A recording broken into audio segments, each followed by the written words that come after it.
বাবা, আপনি এখনো ঘুম থেকে ওঠেননি? বাজারে যাবেন কখন? কত বেলা হয়ে গেল। এরপর বাজারে গেলে কিছু পাবেন? শরীরটা শরীরটা একদম ভালো নেই বৌমা। কাল রাত থেকে কেমন যেন জ্বর জ্বর ভাব হয়েছে। ও কিছু নয় বাবা, একবার উঠে বাজারে যান, দেখবেন শরীর ভালো হয়ে গেছে। না গো বৌমা, গাটা ভীষণ গরম গরম লাগছে, একদম উঠতে পারছি না। তাও উঠতে পারবেন কেন? যেই দেখেছেন আপনার ছেলে বরুণ 8 মাস পরে বাড়িতে ফিরেছে, অমনি শরীরটা খারাপ হয়ে গেল।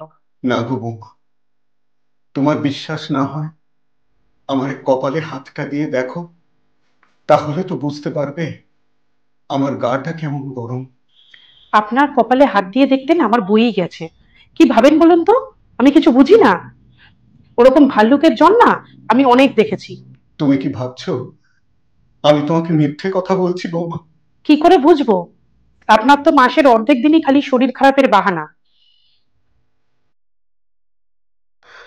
বাবা, আপনাকে কতবার না বলেছি ভিজে গামছা এইসব জায়গায় রাখবেন না, তারে মেলে দেবেন। আসলে এই ভিজে গামছাটা গায়ে না দিলে এই গরমে তো আমার ঘুমই আসবে না বৌমা। সে তো বুঝলাম, কিন্তু এতে তো আপনার শরীর খারাপ করবে। শরীর খারাপ করলে আর কি করা যাবে বৌমা? এই গরমে কি ফ্যান ছাড়া থাকা যায়? তুমি তো আবার ফ্যানের ইলেকট্রিক লাইনটাও কেটে দিয়েছো, যাতে আমি ফ্যানটা ব্যবহার করতে না পারি। একটা ফ্যান চললে কত টাকা ইলেকট্রিক বিল ওঠে তা আপনার আন্দাজ আছে? সবকিছু তো আমাকেই দেখতে হয়। তা এতই যেকালে গরম, তাহলে তো আপনি একটা কাজ করতে পারেন, ছাদে গিয়ে তো ঘুমোতে পারেন। ওখানে তো খুব হাওয়া। একটা টাকাও তো সংসারে দেন না আপনি। কি করে সংসারে টাকা দেব মা? তোমার স্বামী বরুণকে ডাক্তারি পড়াতে গিয়েই তো আমার যা সঞ্চয় ছিল সব চলে গেল। আর পড়ে আছে তো ওই সামান্য কটা পেনশনের টাকা। সে তো আমার ওষুধ কিনতেই চলে যায়। দেখুন, আপনার সঙ্গে আমি তর্ক করতে চাই না। এখানে ব্যাগ আর এই 500 টাকা রাখলাম, তাড়াতাড়ি উঠে বাজারে যান। আর বাজারে কোথায় কি খরচা হলো সেটা এসে কাগজে লিখে আমাকে দেবেন। বিশ্বাস করো বৌমা, আমার শরীরটা এতই দুর্বল যে আমি উঠতে পর্যন্ত পাচ্ছি না। আর তাছাড়া আমি তো পরশু দিনই 1 ডজন মুরগির ডিম কিনে এনে দিলাম। আজ না হয় ওই ডিমের ঝোলটা দিয়েই রান্না করো। ডিমের ঝোল রান্না করব মানে? আপনি জানেন না আপনার ছেলে মাছের পেটি ছাড়া খেতে পারে না? এমনিতেই তো সংসারে কোনো টাকা পয়সা দেন না, কোথায় একটু বাজার হাট করে পুষিয়ে দেবেন তা নয়, খালি যত সব প্যাক না। যাই তাহলে, তুমি তো আর আমাকে ছাড়বে না। আমার তো আর কোনো নিস্তার নেই। যাই, বাজারেই যাই। হ্যাঁ হ্যাঁ, তাড়াতাড়ি করে যান। আর তাড়াতাড়ি গিয়ে মাছের পেটিটা একটু ভালো করে দেখে আনবেন। আবার সস্তায় চুনো মাছ পেলে আনবেন না যেন।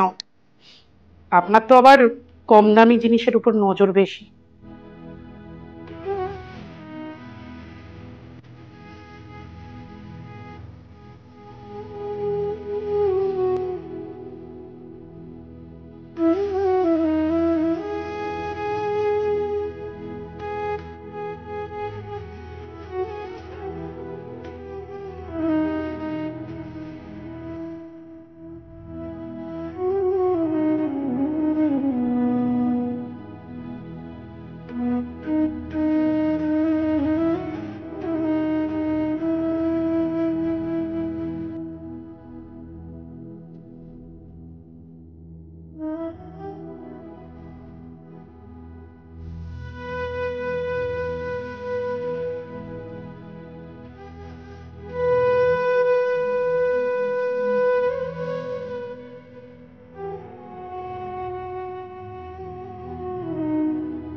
কেন?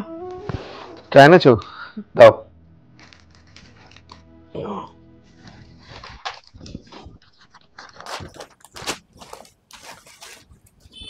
বলছি, তুমি তো বছরের 10 মাসই বাইরে থাকো, ঘরের তো কোনো খোঁজই রাখো না। এদিকে তোমার বাবাকে নিয়ে হয়েছে আমার যত জ্বালা। কেন, বাবা আবার কি করলো? কেন, তুমি তোমার বাবার স্বভাব চরিত্রের কথা জানো না? তোমার মা তো মরে গিয়ে বেঁচে গেছে, আমি তো আর মরিনি। আরে বাবা, কি হয়েছে সেটা তো বলবে।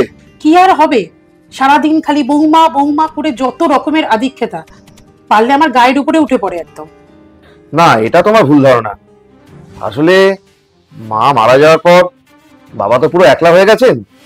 তারপর আমিও সারা বছর বাইরে বাইরে থাকি, সেই জন্য বাবা তোমার কাছেই যত আবদার করেন। তাই বলে এরকম আবদার করবে? কেন, বাবা তোমার কাছে আবার কিরকম আবদার করলেন? এই তো সকালে বাজার যাবার সময় আমাকে বলছে, বৌমা আমার গায়ে হাত দিয়ে দেখো তো আমার কতটা শক্তি বেড়েছে। বুড়োর এদিক নেই ওদিক আছে। যাই হোক, তুমি আবার এসব কথা জিজ্ঞেস করতে যেও না যেন, তাহলে তো জানো সারা বাড়ি মাথায় তুলবে চিল্লিয়ে। ঠিক আছে ঠিক আছে, আমি বাবাকে কিছু জিজ্ঞেস করতে যাব না।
বরুণ, আসছি। বরুণ,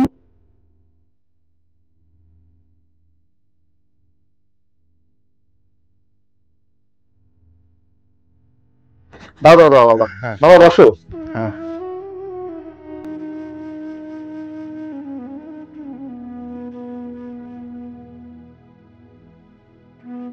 তা তুই ঘুম থেকে উঠলি কখন? একটু আগেই উঠেছি বাবা। আসলে কাল অনেক রাত্রে ফিরেছি তো, তাই আর তোমার খবর নেওয়া হয়নি। তোমার শরীর এখন কেমন আছে বাবা? আর বয়স হয়েছে তো, মাঝে মধ্যে তো শরীর খারাপ হবেই। বাবা, এখন এক ধরনের নতুন ভিটামিন ট্যাবলেট বেরিয়েছে। আমি তোমার জন্য 6 মাসের ভিটামিন ট্যাবলেট নিয়ে এসেছি। তুমি প্রতিদিন রাত্রে খাওয়ার পর একটা করে ট্যাবলেট খাবে, দেখবে তোমার শরীর অনেকটা ভালো হয়ে যাবে। আমি তো আবার 6 মাসের মধ্যে চলে আসবো, তখন আবার তোমার জন্য নিয়ে আসবো। বাহ, খুব ভালো করেছিস রে বরুণ। এই তো দেখ না, এই গতকাল রাত্রির থেকে জ্বরে গাটা কিরকম গরম গরম লাগছে। কই দেখি, তোমার তো গায়ে বেশ জ্বর। তোমাকে এই শরীর নিয়ে বাজারে যেতে কে বললো? বাড়িতে তো সবসময় ডিম আর আলু আখাই থাকে, না হয় আজকে আলু দিয়ে ডিমের ঝোল রান্না হতো। হ্যাঁ রে, বৌমাও তো আজকে সকালে আমাকে বাজার যেতে বারণ করলো।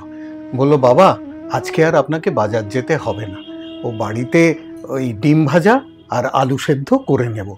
আমি বরং বৌমাকে বারণ করলাম, বললাম দেখো, বরুণ তো আমার আবার মাছের পেটি ছাড়া ভাত খেতে পারে না। ও আমি যাই, আমি একটু ভালো দেখে একটা মাছের পেটি ওর জন্য কিনে নিয়ে আসি। আরে ধুত, তুমি যে কি বলো না বাবা। আমি যে বাইরে বাইরে গিয়ে চাকরি করি, সেখানে কি রোজ মাছের পেটি পাওয়া যায় নাকি? সেখানে তো প্রত্যেক দিনই আমাকে চিকেন না হলে ডিম খেতে হয়। জানি তো, বিদেশে কি আর মাছ পাওয়া যায়? তা বরুণ, তুই তো কালকে এলি, তা আবার যাবি কবে? বাবা, আমি তো নেক্সট মান্থই আসবো ভেবেছিলাম, কিন্তু আগামীকাল যেহেতু তোমার জন্মদিন আছে, তাই তো 7 দিনের ছুটি নিয়ে কাল রাত্রে চলে এসেছি। বাবা, আমার জন্মদিনের কথা তোর মনে আছে? হ্যাঁ, তুই তো ভীষণ ব্যস্ত মানুষ রে। তুই এই বুড়ো বাবার জন্মদিনটাকে মনে রেখেছিস? তুমি যে কি বলো না বাবা, নিজের বাবা মায়ের জন্মদিনের কথা কেউ কি ভুলে যায়? হ্যাঁ রে বরুণ, তোর মনে পড়ে তোর মা যখন বেঁচে ছিল কিভাবে আমার জন্মদিনে রান্না করে দিত? আবার ওই গোবিন্দভোগ চাল, তারপর কাজু কিশমিশ আর নলেন গুড় দিয়ে যে পায়েসটা বানাতো, কি অপূর্ব হতো খেতে বলতো। সব কিছু মনে আছে বাবা। তুমি পায়েস খেতে ভালোবাসতে বলে মা তোমাকে বড় এক বাটিতে করে পায়েস খেতে দিত। ঠিক বলেছিস রে, ওই নলেন গুড়ের পায়েসটা আমার কাছে যেন একেবারে অন্যরকম একটা আকর্ষণ ছিল। তুমি কিচ্ছু চিন্তা করো না বাবা, কালকে রুমা তোমার জন্য নলেন গুড়ের পায়েস রান্না করে খাওয়াবে। তোমার যতটা ইচ্ছা করে ততটাই খেও। আচ্ছা, তোমার কি আক্কেলে মনে হলো যে তোমার বাবাকে আমি পায়েস রান্না করে খাওয়াবো? আমি কি পায়েস রান্না করতে জানি নাকি পায়েস রান্না করতে পারি? দুম করে একটা কথা বলে দিলেই হলো না? এই জন্মদিন নিয়ে না, এই বাপ ছেলের আধিক্যতা দেখলে আমার গা পিত্তি জ্বলে যায়। আচ্ছা, তুমি এত রেগে যাচ্ছ কেন? বোকার মতন কথা বললে রেগে যাবো না তো কি করব? তা তোমার যদি এতই পায়েস খাওয়ানোর শখ, তাহলে তুমি নিজে রান্না করে তোমার বাবাকে পায়েস খাওয়াও না। মনে রাখবে, জন্মদিনটা না বাচ্চাদের ভালো লাগে, এইসব বুড়োদের এইসব মানায় না। তাহলে তুমি তোমার বাবার জন্মদিন পালন করো কেন? তোমার বাবাও তো বুড়ো। এই তুমি একদম বেশি কথা বলবে না তো, একদম চুপ করে থাকো। বাড়িতে তো একদিনও থাকো না, সবকিছু তো আমাকে দেখতে হয়। বাবার উপর যেন দরদ উতলে উঠেছে। আহ বরুণ, তুই থাম, চুপ কর। বৌমা, তোমাকে আমার জন্য পায়েস করতে হবে না। তুমি শুধু শুধু আমার জন্য কেন পায়েস রান্না করবে বলো? আর বরুণ না জেনে অনেকগুলো ভুল কথা বলে ফেলেছে, আমি তোমার কাছে ওর হয়ে ক্ষমা চেয়ে নিচ্ছি বৌমা।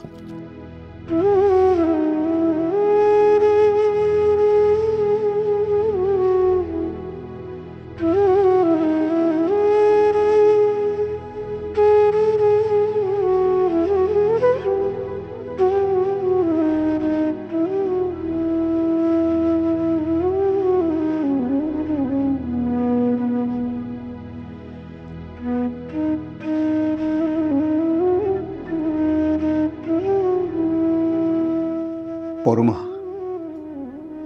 দেখলে, নিজের চোখে দেখলে তো জন্মদিনের পায়েস রান্না করা নিয়ে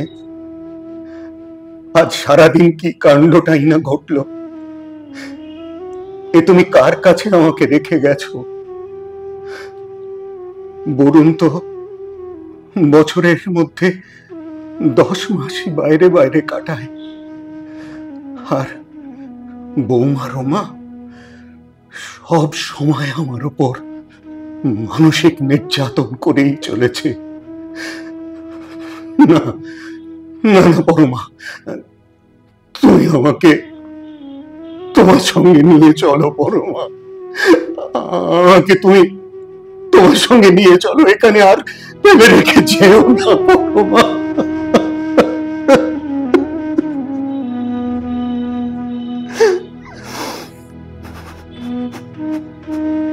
দেখো, সবই তো আমি দেখতে পাই, তাই দোষটা কিন্তু আমি তোমাকেই দেব। তোমার মনে নেই কত কষ্ট করে তুমি আর আমি মিলে এই বাড়ি, এই ঘর সব বানিয়েছি? এই সবই তো তোমার, ওদের সেটা বুঝতে দাও। তুমি কি বলতে চাইছো পরমা? তুমি বরুণ আর রুমাকে স্পষ্ট করে জানিয়ে দাও যে তারা যেন এই বাড়ি ছেড়ে দিয়ে অন্য কোথাও চলে যায়, আর যদি এই বাড়িতে থাকতেই হয় তাহলে বাড়ি ভাড়া দিয়ে থাকতে হবে। কি বলছো কি তুমি পরমা? আমি ছেলে বউয়ের কাছে বাড়ি ভাড়া নেব? হ্যাঁ নেবে। তারা যদি তাদের কর্তব্যে অবহেলা করে তাহলে বাড়ি ভাড়া চাওয়াটা তো কোনো অন্যায় নয়, বরং এটাই সঠিক রাস্তা। না পরমা, ছেলে বউ ভুল করেছে বলে ওই একই ভুল কি আমাকেও করতে হবে? তাহলে তো ওরা আর আমি এক হয়ে গেলাম। তাহলে তুমি কাপুরুষের মতো বারবার আমার কাছে চলে আসতে চাইছো কেন? তুমি নিয়ে সিদ্ধান্ত নাও যে তুমি কি করবে। হ্যাঁ, দেখছি পরমা, আমাকে তুমি ক্ষমা করে দিও। আমি তোমার কথা রাখতে পারলাম না। তাহলে আর কি, বৌমার লাথি ঝাঁটাই খাও। আরে বৌমাকে ছোবল না মারতে পারো, একটা ফস্ত করতে পারো, তাহলে তো আমার মনে একটু শান্তি আসে। সবই আমার কপালের ফের, তাই তো চুপ করে থাকি। না না, তোমার পারতেই হবে। যদি তুমি না পারো, আমি মনে করব যে আমার স্বামী একজন কাপুরুষ। পরমা, হ্যাঁ, আমি তাই মনে করব। ঠিক আছে পরমা, তোমার মনের শান্তির জন্যে আমি নিশ্চয়ই চেষ্টা করব। আর হ্যাঁ, বরুণ তোমার জন্য যে ভিটামিন ট্যাবলেটটা এনেছে, ওটা কিন্তু মনে করে খাবে। ঠিক আছে পরমা, তুমি নিশ্চিন্তে থাকো। প্রতিদিন খাবারের পর বরুণ যে ভিটামিন ট্যাবলেটটা আমায় এনে দিয়েছে, আমি নিশ্চয়ই মনে করে খাবো। আর হ্যাঁ, এই পায়েস খাওয়া নিয়ে যখন এত অশান্তি, ওই পায়েস তোমায় খেতে হবে না। তুমি বরং বাজার থেকে একটা কেক কিনে আনো, সেইটা খেও। তাহলে তো সুগারটা আবার বাড়বে, আর কেক খাওয়ার পর না মুখটা কিরকম একটা করে পরমা। দেখো, একদিন কেক খেলে সুগার মোটেও বাড়বে না। আর কেক খাওয়ার পরে সত্যিই যদি মুখটা কেমন কেমন করে, তাহলে একটা কোল্ড ড্রিঙ্কস কিনে খেয়ে নিও, দেখবে মুখটা আবার ঠিক হয়ে যাবে। আচ্ছা, ঠিক আছে পরমা, তাহলে আমি কেক আর কোল্ড ড্রিঙ্কসই খাবো। খেও। আর হ্যাঁ, বৌমাকে বেশি লাই দেবে না, তাহলে কিন্তু একদম মাথায় উঠে পড়বে। এটা কিন্তু মনে রেখো। ঠিক আছে পরমা।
এই ওঠো না, আরে ওঠো না, ওঠো না। কি হয়েছে? আরে ওঠো তো, ওঠো। কি হয়েছে বলো? আরে শোনো না, বলছি শোনো না, তোমার বাবার কি হয়েছে বলো তো? সকালবেলা উঠে আমি তোমার বাবাকে জিজ্ঞেস করলাম যে বাবা আপনি এখন কেমন আছেন, উনি কোনো উত্তর না দিয়েই না ঘরে ঢুকে গেল। তুমি এই কথাটা বলার জন্য আমার ঘুমটা ভাঙালে? জানো না বাবার শরীরটা ভালো নেই, তাই হয়তো তোমার কথাটা শুনতে পাননি, আর নিজের ঘরে গিয়ে বিশ্রাম করছেন। যাই দেখে আসি উনি কি করছেন।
কি গো, কি গো, ওঠো, আরে ওঠো ওঠো। কি হলো?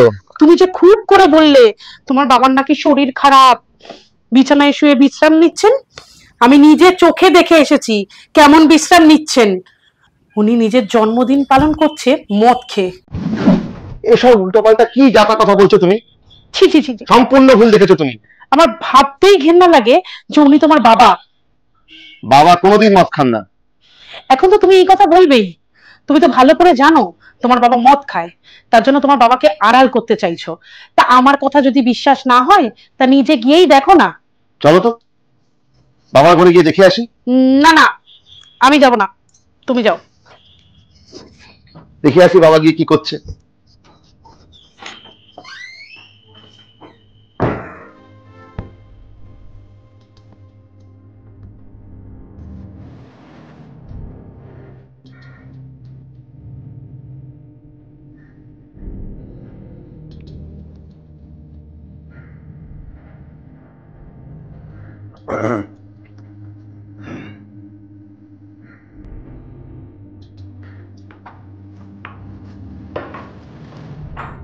বাবা, রুমা বলল তুমি নাকি সকাল থেকে মদ খেয়ে জন্মদিন পালন করছো।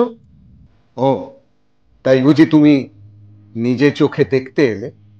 তা ভালো করেছো। তা বসো, দেখো যে বাবা কি মদ খাচ্ছে।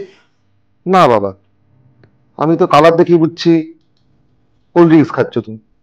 তাছাড়া আমি তো ভালো করে জানি তুমি কোনোদিন মদ খাও না। তা তুমি জানতেই যদি বৌমার কথায় আমার ঘরেতে এসে দেখতে এলে কেন যে আমি সত্যি সত্যি মদ খাচ্ছি কিনা? সরি বাবা, আমার খুব ভুল হয়ে গেছে। আচ্ছা বলুন, তুমি অঞ্জন চৌধুরীর ছোট বউ সিনেমাটা দেখেছো? না না বাবা, কখনোই দেখিনি। কেন, অঞ্জন চৌধুরীর ছোট বউ সিনেমায় কি আছে? না, তেমন কিছু নেই, তবে ওই সিনেমাতে দেখিয়েছে যে যারা নিজের বিচার বুদ্ধি হারিয়ে বউয়ের কথায় চলাফেরা করে তাদেরকে ভেড়া বলে। আমার সংসারে যে এমন একটা ভেড়া আছে এটা আমি আগে জানতাম না। বাবা, আমি আসছি।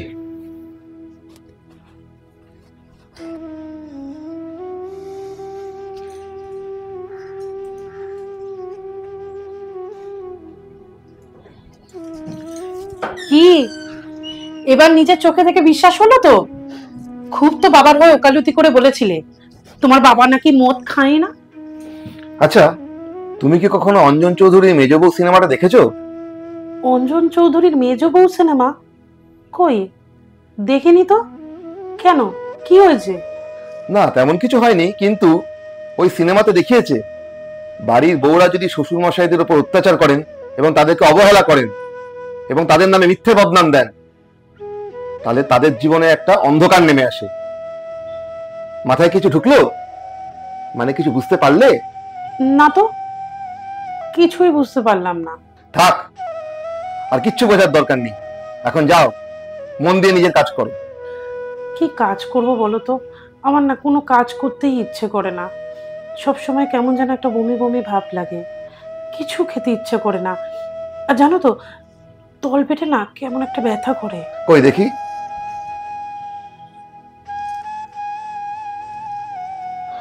আগে তো আমাকে ফোনে কিছু বলনি, কবে থেকে এটা হচ্ছে? এটা মাসখানেক ধরেই হচ্ছে। আমি ভাবছি হয়তো প্রেশার থেকেই হচ্ছে, তাই আর তোমাকে ফোনে কিছু বলিনি। না না, এটা প্রেশার থেকে হয়নি। তুমি রেডি হয়ে নাও, তোমাকে নিয়ে একবার ডাক্তারের কাছে যেতে হবে। এই, তুমি ডাক্তারের কাছে নিয়ে যেতে চাইছো কেন? কি হয়েছে আমার? আরে না না, তেমন কিচ্ছু হয়নি। তবে আমি যেটা সন্দেহ করছি সেটা ঠিক কিনা, তাই তোমাকে নিয়ে একবার হেপাটোলজিস্ট ডক্টর তালুকদারের কাছে নিয়ে যেতে হবে। তুমি রেডি হও। হ্যাঁ গো, তুমি কি সন্দেহ করছো? মানে ভয়ের কিছু নেই তো? আরে না না, তেমন কিচ্ছু ভয় নেই। তুমি নিশ্চিন্ত মনে আমার সঙ্গে চলো, চলো চলো। আরে কি হলো, তাড়াতাড়ি করো। আরে আসছি, দাঁড়াও না। আরে টাইম হয়ে যাচ্ছে, চলো। হ্যাঁ হ্যাঁ, চলো।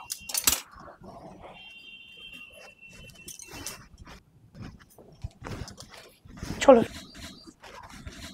চলো।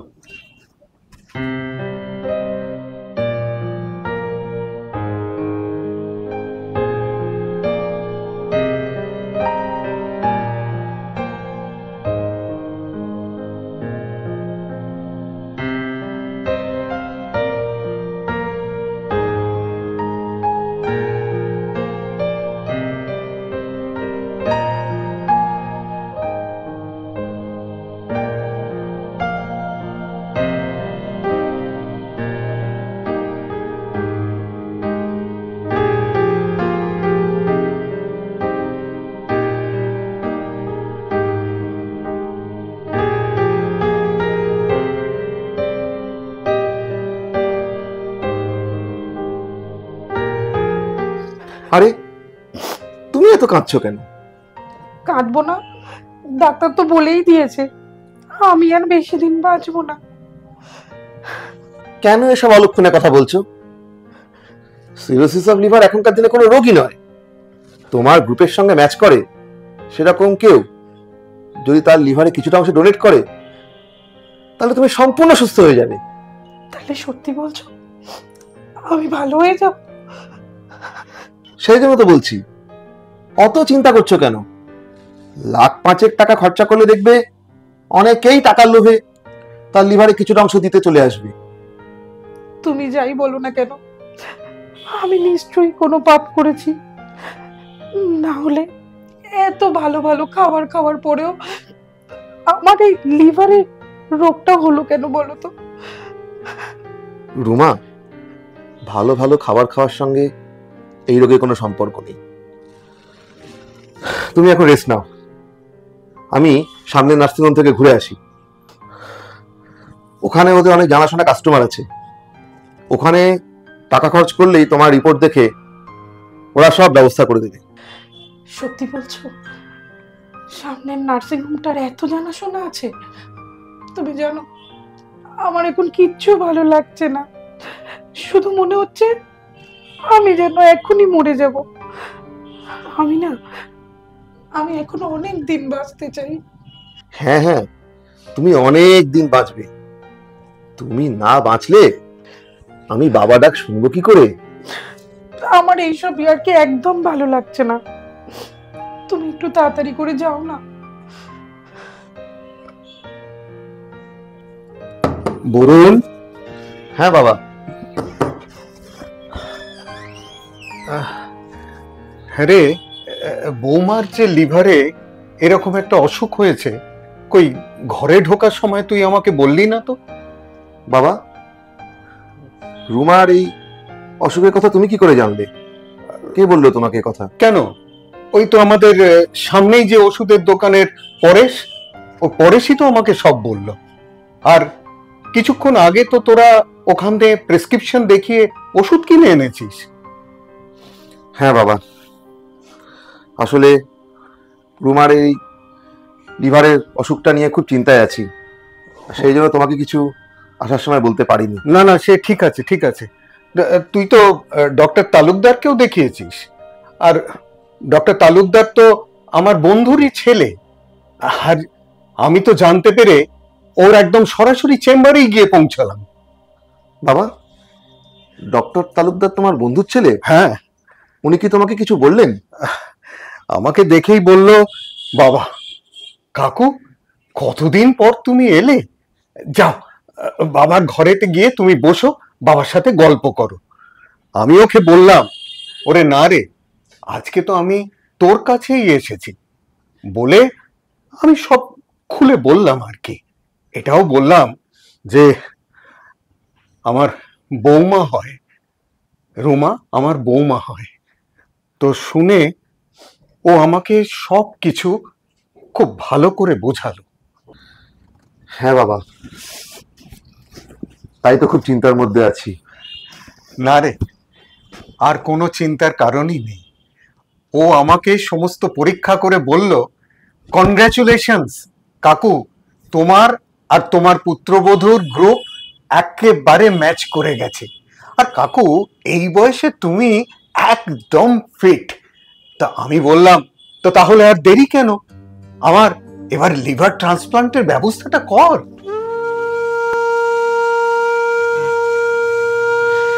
বাবা, আমি মহাপাপী বাবা।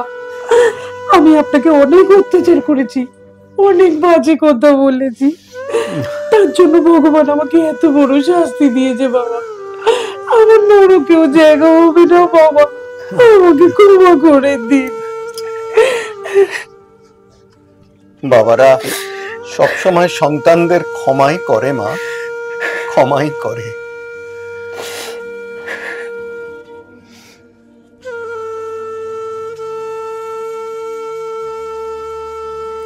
কি গো, তুমি একটু বাজার যাও না, বাজারে গিয়ে গোবিন্দভোগ চাল, নলেন গুড়, কাজু কিশমিশ একটু এনে দাও না। আমি বাবার জন্য বড় এক বাটি পায়েস রান্না করবো। হ্যাঁ, আমি এক্ষুনি যাচ্ছি।